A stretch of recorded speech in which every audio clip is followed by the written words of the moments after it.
Pour rappel, on a un enfant sur 700 qui naît sourd dans notre pays, enfin, une surdité sévère à profonde, hein, je parle des surdités sévères à profondes, et 2/3 de ces enfants, on le sait aujourd'hui, présentent des déficits vestibulaires partiels ou totaux qui conduisent donc à des troubles de l'équilibre. Alors, il faut savoir que ce sont des enfants qui, lorsqu'ils ont un trouble de l'équilibre important, présentent ce que l'on appelle une hypotonie axiale.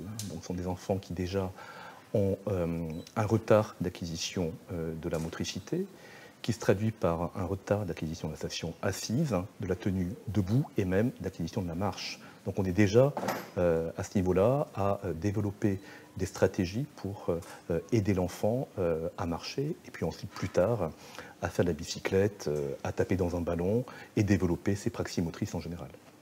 Toute activité physique qui favorise l'acquisition de l'équilibre statique, par exemple l'appui sur un pied ou sur l'autre, ce qu'on appelle l'appui unipodal, est cruciale.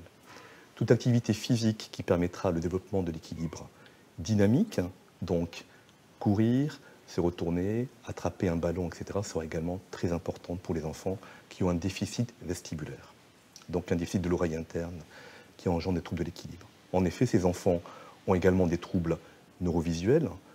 Ça ne veut pas dire qu'ils ont besoin de lunettes comme des enfants myopes ou hypermétropes, simplement ils ont des difficultés pour faire les mouvements oculaires qu'il faut pour diriger le regard vers la cible d'intérêt.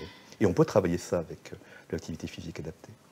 Alors nous avons un centre de diagnostic de ces troubles de l'équilibre de l'enfant qui touche des enfants malentendants, mais pas que des enfants malentendants. On peut également avoir des enfants qui, par exemple, ont des troubles de la statique de la colonne, hein, des enfants avec des scolioses.